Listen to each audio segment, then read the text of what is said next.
Well, I mean, you can tell. Just look at all the faces here instead of just me or me and one author. So I'm Everett O'Keefe, the founder and CEO of Ignite Press. I have with us Kathy Fyock, book coach and book strategist extraordinaire. And we have Josh Cadillac, along with all of the authors of his book, Success for Life, the Entrepreneur's Odyssey, which is launching today. And Nolly's got fireworks going behind him. I don't know how he pulled that off, but that was super cool. You're gonna have to learn this trick, Nolly. Thank you. Well, Secrets of Riverside. yeah, that's it. See, that's the people who are pros here. This is fantastic. And Kathy, I'm really glad that you could join us today because you had such a hand in this book. I'm going to come to you in just a second right after I tell everybody this amazing book is right now for sale on Amazon, where you can get the book. Actually, the Kindle is available for just 99 cents. You can find it on Amazon, or you can use this URL. And we will be excited to see how this all plays out over the time that is ahead of us. Well, Kathy, hey, coming to you first, congratulations on helping bring this book to this place because we've talked about anthologies are like herding cats. And in this case, we got a bunch of tomcats that we've been working with.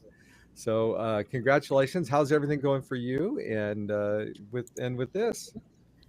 Yeah, no, it's been great to work with this team, and I'm so excited to see the book is available.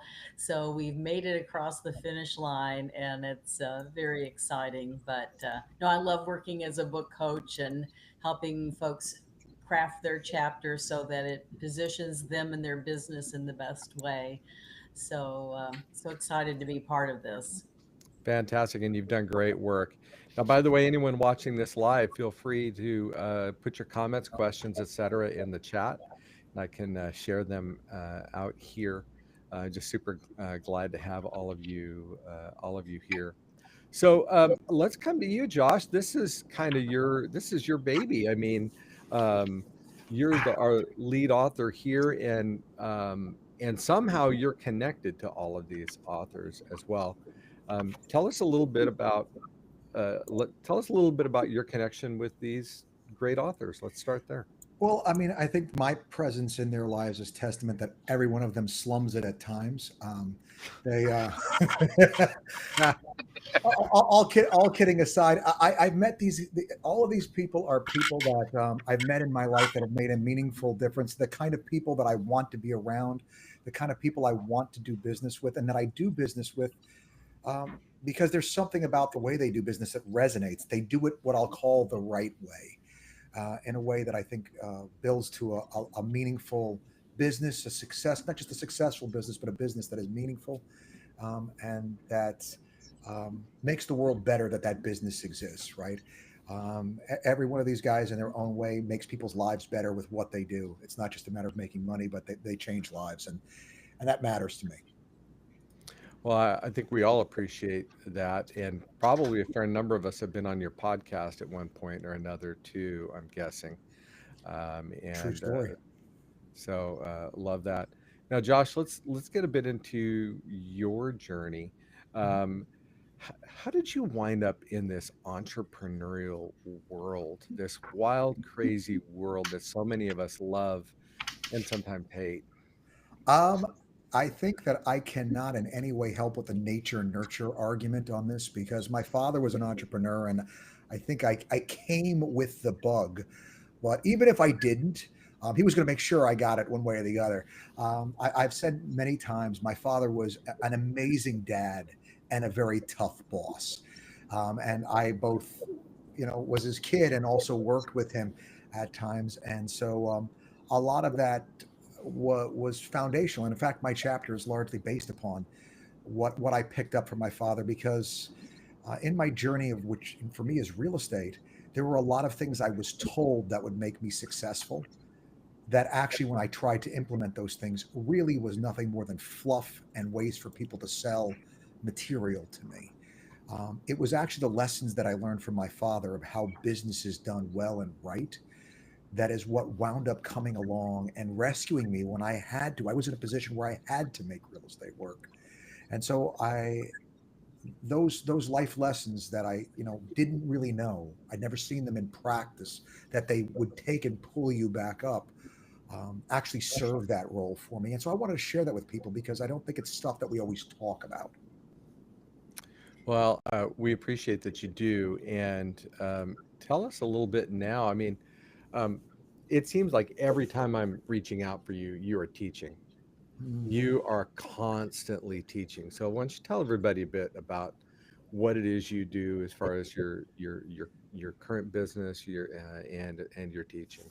Well, I strive to grow up to be as cool as Craig because he's constantly teaching. In fact, we're the poster children for constantly teaching. It's the things we talk about are in demand, and that's really what what it's all about, right? It's to take and put something out there that's helping enough people that people want more of it. And so, honestly, it's great advice that I got from Craig was part of it, but also, just really trying to take and give folks things that are not what they hear someplace else, and that is has built out this teaching business, which I never intended at the. I was just looking to be successful in real estate because that's what I needed to do, and I was. And then it was like, well, how do we take and turn this into something that's going to help these other folks who, like myself, so many of them desperately need to make this work, and there's so much misinformation in the way of them being able to do that. And so that's the what created this niche in which I occupy now and teach a couple hundred days a year. Really, honestly, that's incredible. Tell me, in your book, you have this quote, and I love it. And I've never heard this quote. So, by the inch, it's a cinch, and by the yard, it's hard. Oh yeah, oh yeah. No, there's many stories I could tell you of these very long and arduous projects that my father put me on as a young guy, where it just seemed like there was no end. And what you needed to learn to do was just focus on this one thing that was in front of you and just do that thing. And as it turns out, if you keep doing that and doing that with enough time, you hit the end and you didn't even realize you got there, right?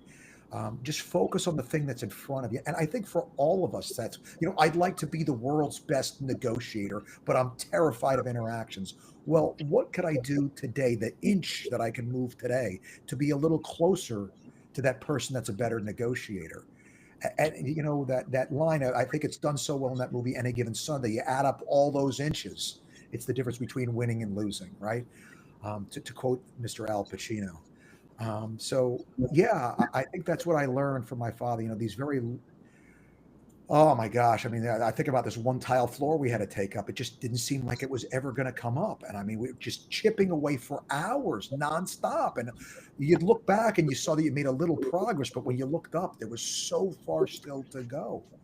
But let me just take care of this tile in front of me, and then the next one, and then the next one.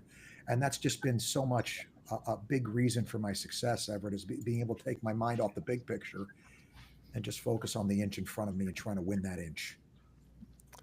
I think it's a great lesson and a valuable quote, and I'm glad you featured it in the book. So let's do this. I want to shift gears. I'm actually going to hit up your brother next. So Tim, uh, I just want to, I don't know whether to say congratulations or condolences that your brother is Josh. I'm sure it's a little of both. I'm sure you have your own opinion you could express. Why don't you tell us a bit about your journey, and lead us into your chapter as well? Yeah, so I'm doing something a little different. Everybody else here is an entrepreneur, and they're focusing on, how to be successful in business. And for me, I went through a really, really difficult time throughout my life. I had 20 years of chronic illness, massive vertigo attacks. At one point, I remember being in an emergency room, throwing up 40 times in an hour, which, by the way, on the plus side is a great ab workout. But Oh, you know, wow. Yeah, it's and I'm sitting there. I can't lift my head. I can't walk because I have no center of balance. And I'm thinking to myself, wow, this is what life is going to be like. And I can't remember. I was thinking 24, 25. And I'm not going to be able to hold a job. I'm not going to be able to get married. And so, eventually I did get a little bit better, but I still struggle with this illness for years and years and years. And, it made life really, really difficult. And the thing is, I was on this journey towards success, and I finally did reach some of the places I really wanted to get to, but I lost a little bit of myself along the way, and I had made some concessions that directly led to me being profoundly unhappy by the time I reached some of my biggest goals. And so those lessons learned, I wanted to share about that and talk about how I kind of hit rock bottom. And then I had to take stock and reevaluate everything. And despite the fact that I was going through one of the hardest times in my life when I reached rock bottom, I found principles actually through a recovery program, even though I didn't struggle with substance abuse, that really transformed my life and gave me the ability to recognize I could have been happy. I could have had peace all along the journey, because even though I'm going through something really hard right now, there are these core principles and these core ways of looking at life that can positively impact anybody. And I had found them through this recovery program. And I'm really excited about life. I'm really excited about the fact that I got to be part of this project. And I'm really excited about the fact that I have a perfectly shaped head, and Josh, Josh doesn't. he's like most non-bald people, right? God decided to give those people hair. Oh man, I love being a younger brother. I love seeing the back and forths. Hey, you had a quote in your chapter. You said, in fact, let me go to this layout here. You said, "Dreams achieved at the cost of the dreamer ultimately become nightmares." Can you go into that a little bit? Yeah, absolutely. I mean, our dad was great. He taught us a lot of things. And for me, one of the biggest takeaways was you lower your head and you push through. And I was doing that for years, 60, 80-hour weeks all the time. And as it turns out, it's just not the answer to every problem. And one of the things that's really big is it just doesn't guarantee success. Outcomes are not guaranteed. And so for me, I held on to those outcomes. I had those expectations that life was supposed to, pay out eventually, and it didn't. And I started to realize, man, I really gotta hold outcomes with an open hand. I gotta stop evaluating my life in terms of, did I get everything done on my list today? Have I reached my goal and my pinnacle? But instead, was I faithful today? Did I turn in a good day? Right? Did I do the best I could with what I have? To go back to Josh's content, right? Did I move the inch? Right? And I just found that if I hold outcomes loosely and I just focus on my part, what I can control, I have a lot greater ability to have peace. And in particular, why am I going to carry a burden that I can't? Right? I can't make my outcomes happen. I cannot. They depend on other people. They depend on timing. They depend on a lot of things that are outside my control. And so I got to stay in my lane and do the good work in my lane, and then let the rest of the stuff take care of itself. And if it doesn't happen, that's okay, because you know what? My happiness doesn't depend on that. My peace doesn't depend on that. It depends on the fact that I'm trying to be a good man who does good things and brings good into people's lives. I think that's a super valuable lesson, especially among all of our, hard drivers, who some people are really great at setting goals and really pursue them tenaciously, and that has value, but the value is not all. That's not all that there is. So that's really fantastic. Tim, thank you so much for sharing. And people will be really interested, I think, to read your chapter in the book. Speaking of the book, just to remind you, this book is available now on Amazon, both in paperback and Kindle, where the Kindle is 99 cents. And pick that up. And this is a terrific book. Not only is it a great read, but it's also a great gift. So pick up a copy for you, but also some for others, especially for either the entrepreneur or the budding entrepreneur in your life. There's so many great life lessons here that have been learned the hard way, and it's super important. Craig, let's come to you. I know we caught you driving down the highway, and hopefully you Yeah, can keep this all safe while we have this conversation. Tell us a bit about your background and your entrepreneurial journey. sure. I mean, basically, I kind of like Josh mentioned how his father passed down entrepreneur to him. Mine was a little bit different. I was just born with the bug itself. So I was the kid that was selling lollipops at school to make money on the side, and lemonade stands, anything I could to hustle and make a buck. So I was always creating businesses from the time I was a kid. And as I got into the corporate world, again, I just couldn't be kind of constrained into the corporate structure. So I was always wanting to create new businesses. So I've kind of been doing that from day one.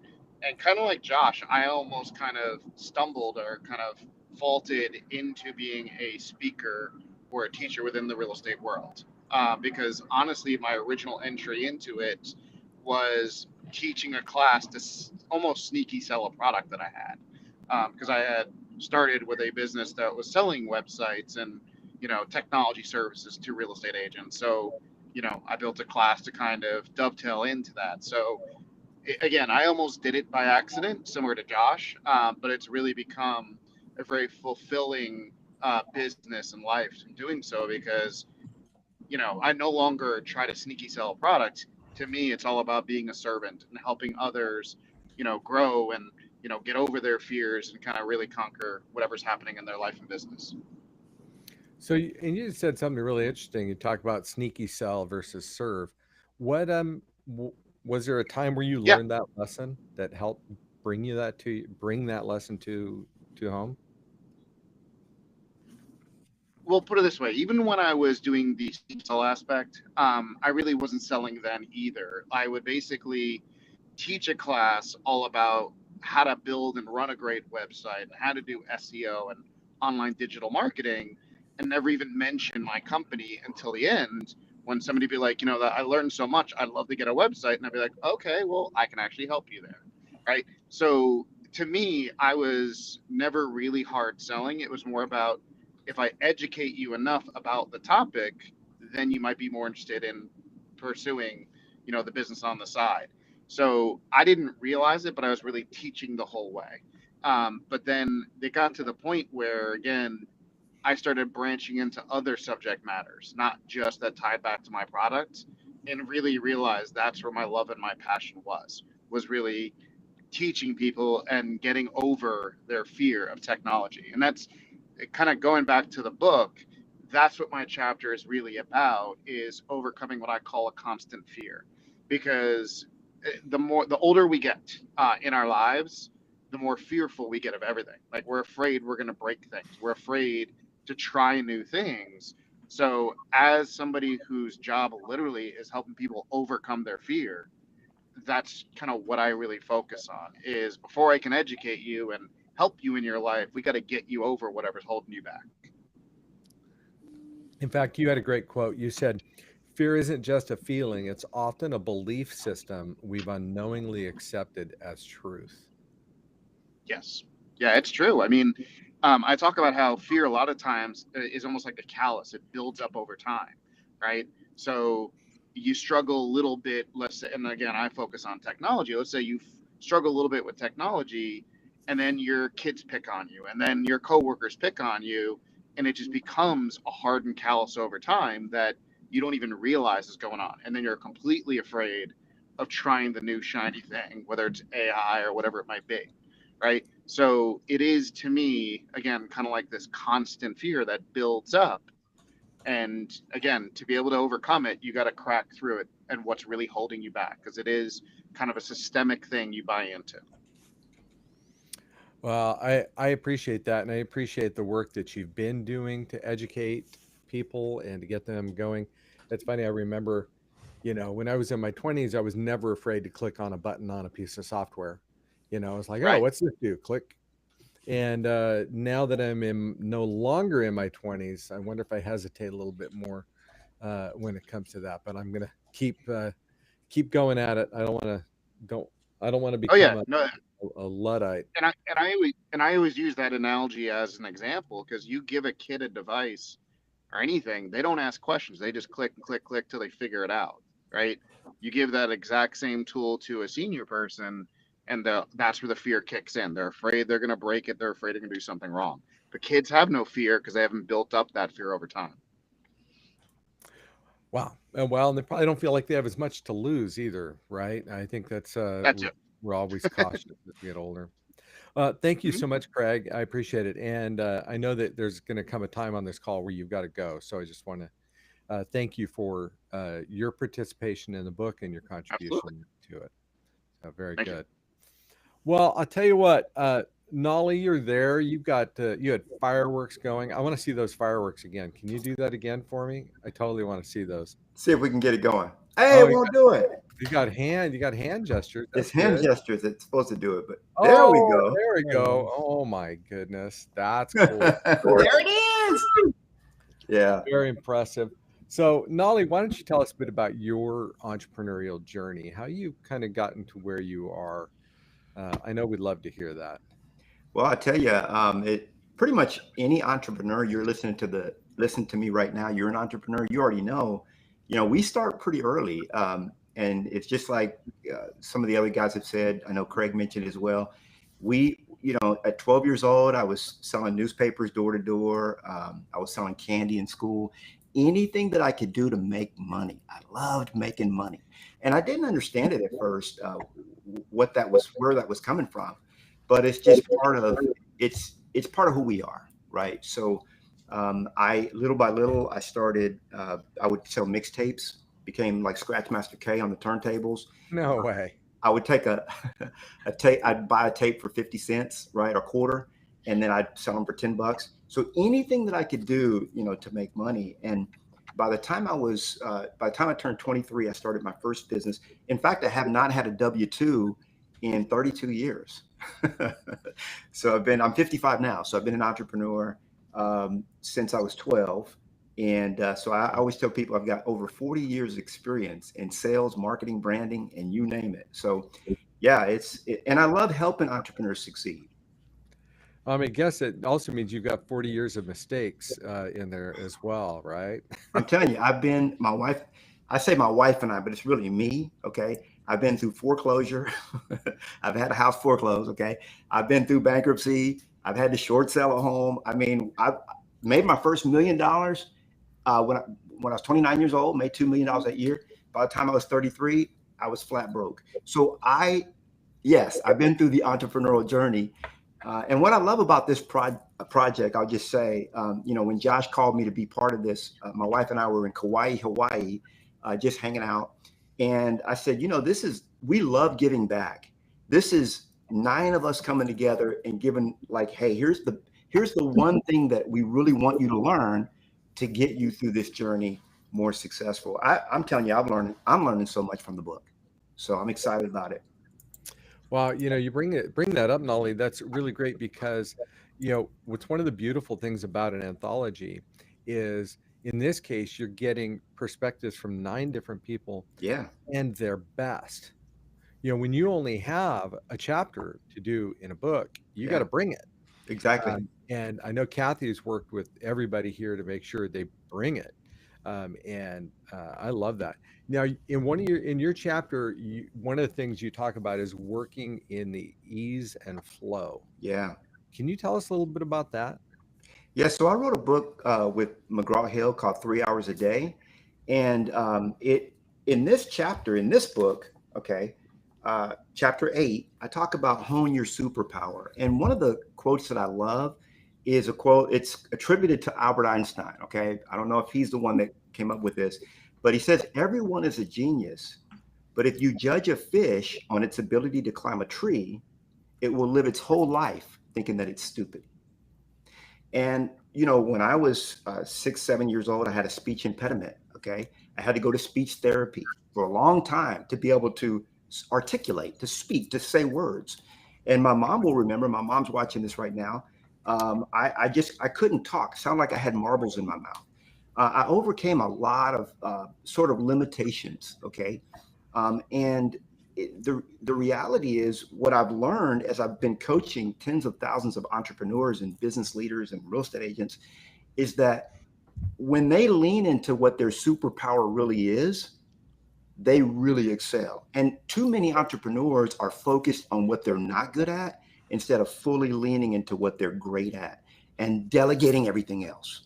Okay. And so that's really what I'm kind of breaking down in my chapter, is in a nutshell. Still go read it though. Okay. But in a nutshell, that's really what it is. And I think the final thing I'll say on this is, I've learned as an entrepreneur, we only ever have two problems in this business. In any business, you either don't have enough money or you don't have enough time. You know, many of us have made, making millions of dollars a year, whatever, but if we're working 80, 90, 100 hours a week, or you're starting a business and you just aren't making you got time, but you just aren't making the sales. And so really through delegation, it's like, okay, what are you great at? What is your genius? How can you lean into that? And then everything else, how can you get someone else to do it? That is excellent. You're right. We do often try to fill in our blind spots, which is important, and improve the things that we're terrible at. But some of those things we're terrible at, we will never be good at. And yet, for maybe some relatively affordable fee, we can hire somebody who's like a phenom at that. And we'll do a better job than we ever will. Yeah. And a lot of times it's administrative, clerical stuff, and it's like, hey, I'm the best at filing, or I'm the best at, data entry. It's like, no. Hold on. You're really a genius at this. You need to be, and I love that about Josh, by the way, is that he found out that he is this guy is meticulous. Okay. But he is a genius at getting up and presenting. And it's one of those things like, hey, if that's all I did, and I'm not going to delegate that, but if I had people to do everything else, then I can sort of live in that what I call the sweet spot. And it makes life, it makes everything else easier, and it makes it flow. So it's an easier journey. Excellent. Thank you so much, Nolly. Appreciate it. And I don't know if you saw, Susan said loves the fireworks. So I had to throw that back out there. All right, Jay, let's come to you. I've got to hop off. Thank you, guys. Thanks, Craig. Thank you. All right, so Jay, let's come to you next and tell us about your journey and how you've landed here. Yeah, it's funny, as I'm listening to, by the way, honored to be with such a great crowd here, and Finale and Craig and obviously Tim's journey, and Jeff, I'm waiting to hear yours. But this guy Josh Cadillac's a special guy, and my journey here definitely, I would say, is Josh is a big part of that. Josh and I we worked together, I would say, through our mutual broker that we worked with. I was a lender, and when I one day was making a move and making my jump to take a risk, and in 2022, right when rates were making their big shift, I've always been, I would say, my journey to entrepreneurship has been through leadership. I would love to say that I was the guy that built a business at 12, 13 years old in lemonade stands. I think mine was just taking the lead and people following and just putting my head down, blue collar. I come from a single mom, and I would sit down and say she was blue collar, and I just put that work ethic. And I'm the guy that, like Nolly, I wish I could say that I do the 3 hours. I definitely got to get your book, because I'm the 80, 90 hour type of guy. And just, putting that pressure and setting an example is just the way that I'm built. And when you talk about special powers, I think that falls into my special powers, just constant pressure and leading and using that as how I've led. And when I made a jump, I looked at Josh, and my guys would always, I would always use one-liners to remind my guys of the lessons, right? And in mortgages, there's a lot of lessons, right? There's a lot of mistakes. It's all mental at the end of the day. It's information. You don't sell anything tangible. It's, knowledge, experience, and trust is what you sell. So, so being with so many guys, and I would use these one-liners mind is one day I'm joking around, I'm going to write a book. So I look at Josh, and he started the coaching program, and I said, hey, you've written a book, you're coaching. I want to be I'll sign up. Thinking I was going to learn about writing a book, and it was 6 months of therapy, because when he talked about, really kicking me in the face and holding me accountable to the mirror every week, I said, I'm going to do this. And, maybe I didn't do what I said I was going to do. And I would say that after 6 months, I was like, listen, I've had enough. I've learned the lesson. I got to take it the rest of the way here. But it really, he helped, I would say, helped me quite a bit in this new journey of mine and to where I'm at now. So being here started with that conversation and really just, spending time with Josh, and we spent a lot of time still. We've, written a couple of helped him write a couple books for financing in the state and whatnot, some of the CEs, and we spent a lot of time together. And we just we see a what's the word I'm looking for? We see a consistency in our integrity, the way we approach things. When you talk about impacting people's lives, it's not about the money. It's really about making sure that whatever you do with an integrity, you do it the right way. And I think that's the best way to summarize my journey up to here. And Jay, you titled your chapter, "I'd rather lose money than my reputation." Accountability isn't optional. Tell us a bit about that. Mortgages, there's like I said, it's everyone's fear is that at the end of the day, numbers are going to change, right? So I think through that, through my almost 20 years in mortgages, one thing that I've always told my clients, I said, listen, I'd rather lose money than my name. So if I tell you that these are the numbers, trust me, right? And I hate using the word trust me, because again, it's one of the, like, be honest, right? These typical lines, but in that aspect, that's the way that I bought their trust, right? And it's been like that. If after the end of the day something happens, it's outside my control and things happen, okay. But if I understand, from the relationships from my real estate partners, my clients, that relationships mean the most in my life. Not commissions come and go. One of my one-liners, right? And I forgot who says it, but make a commission, make a client, make a commission. You make a friend, you make a fortune. So I really abide by that. And I live by that, and so I'd rather lose money and do my job, and my reputation stays intact, and it'll circle around, and I know that I'll be taken care of in the future by doing the right thing. That is fantastic, Jay. Thank you. Those really are words for all of us to live by. There is no doubt, and I'm going to guess that each person on this call has taken that lesson to heart at some point in their life to get to this point, because I think going the other route, you become an island, right? You become an island. People won't trust you. They won't support you. They won't network with you. And then look at this. Look at all of us here together. It's fantastic. Well, Jeff, I'm going to bring it around to you. And thank you again for your participation in this anthology as well. I'm thrilled we got you. Having this little brief conversation with you. You sound like you've been pretty busy, so I'm really glad you're here. I stay that way. Tell us a bit about your journey, Jeff. Well, I met Josh, I guess maybe 5 years ago on a podcast, and the one thing that I will say about Josh is an absolute, just by example, he is a master class in maintaining relationships. He will just randomly call me out of the blue. It'll be a 3-minute conversation. He's like, "Hey brother, how you doing? Just wanted to reach out." He almost tells me Merry Christmas every year, or he probably has. I've met him before down in Miami, and he zigzagged around some tornadoes to get to me. But and when Josh called me and asked me about participating in the book, I was just thrilled to do it, because I'll never forget when I sold my house in Tampa.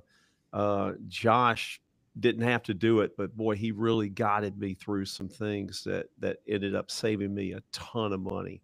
So the guy just reeks of integrity. He really does, and that's why I was happy to do it for him. So great, so great. Now you've titled your chapter. Well, your chapter is about shutting up, And in fact, one of the quotes you gave here is, knowing when to shut the hell up can fix just about everything. Man, I want to know about this. Tell everybody about this. I believe that the greatest superpower anybody can harness is the ability to listen.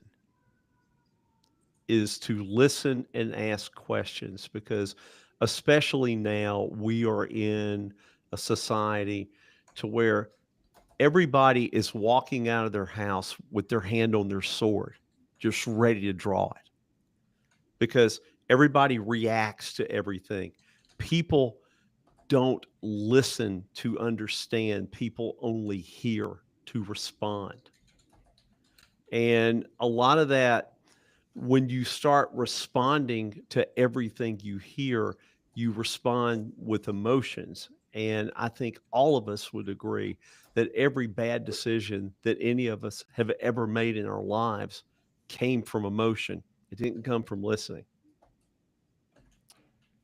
And it's the ability to ask questions. And I had to really harness this power about 10 years ago when I got married to my second wife, who's from Russia.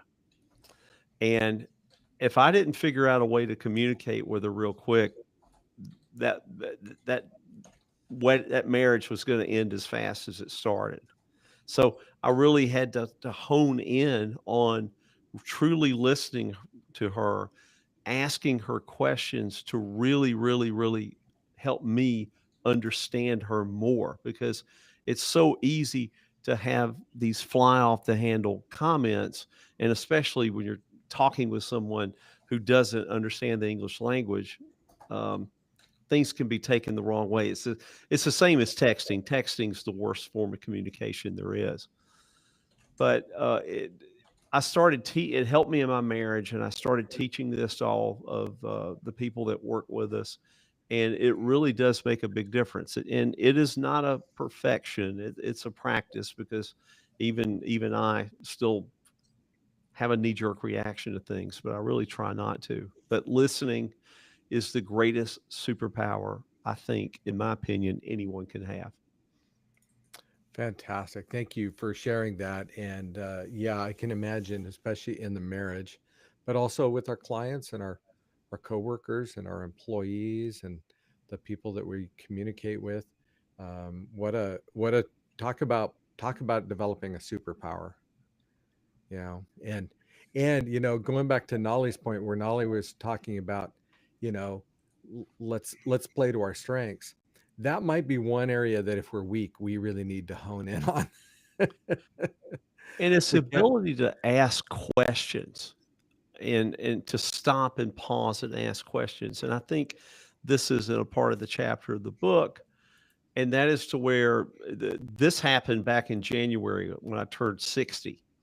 There was My wife threw this big surprise birthday party for me, and a guy that works with me, we've had this disagreement about business for a long time, and he was drunk, and at the party, he was telling me about all these things that he was going to do. And instead of me getting upset with him about it, I just started asking him questions. Oh, you're going to do that? Well, why don't you paint me a picture and tell me what that looks like? And he goes on. And in his drunkenness and me asking him questions, he gave me an exact blueprint of how he was going to screw me over. And that saved me a lot of money. Wow. Wow. There's a Yes. real concrete example right there. Yes. Fantastic. Well, Jeff, thank you again for your contribution to the book, and Thank you. I think people will be excited to read your chapter. So we're coming toward the end here, and Kathy, I kind of want to spend a little bit of time with you here. And when we first started talking about this project, Josh told us he had these great, amazing guys that you had such incredible stories and things to share. Boy, he got that right, didn't he?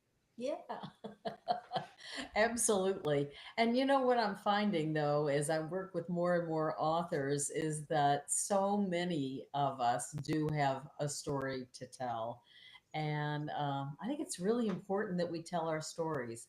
I think it's part of how we affirm our purpose, our calling, and by sharing our story and letting others learn from our mistakes or how we've dealt with adversity or whatever it might be, is just one of the most significant things that we can do. It's a lasting way to share your voice and your thoughts with others. So I'm excited about this particular anthology, but I'm really excited anytime we get to hear real stories from real people about how we make the world a better place.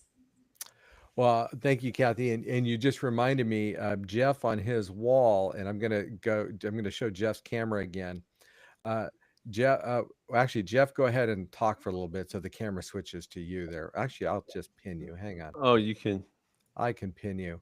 What do you want to see? That quote on your wall, it's not lonely at the top as long as you're helping others get there too. That's the whole purpose for this analogy or this anthology. And the whole purpose for, what I think is the greatest purpose for books in general is to help other people come along to, on the journey and maybe avoid some of the mistakes that we've made and learns from some of the wisdom, that's been developed over time. I have a Josh, second quote that I put up there that you'll like. You can't see it. It says, "Success doesn't come from what you do occasionally. It comes from what you do consistently." Yeah. okay, and that folds right in with Josh's chapter too, doesn't it? Yes. Where Josh talked about it's the inches. Keep doing the inches, keep doing those things consistently. Josh, thank you again for bringing everybody here and doing this. And any final words from you with your cadre of accomplished, amazing people? No, I just want to thank these guys for their contribution, and Everett, obviously, and Kathy, both of you, for your tremendous help in making this happen. The goal is that people's lives are changed for the better because of the efforts that we put in, the things that we do on a daily basis. And so, if this can help people to get to a place that they otherwise would have not gotten to or had a harder time getting to, then we've done something worthwhile here. And I think that's what we've put together. Fantastic. Well, thank you, Josh, Nolly, Tim, Jeff, Jay, Craig, and our other authors who couldn't be here today. And just remind everybody, go grab a copy of this, 99 cents on Amazon, and get a copy or two of the paperback to give to other people. I think that they will thank you for it. So much wisdom right here. Well, thank you, everybody. And just excited again. And we'll it's an exciting day with the book launch happening, and we get to see the results as they start to play out, and we'll of course keep you updated on that as the time goes on here. So thank you again, and appreciate you all. And that's the end of our live cast today. Kathy Fyock and Everett O'Keefe, thank you. Thanks, guys.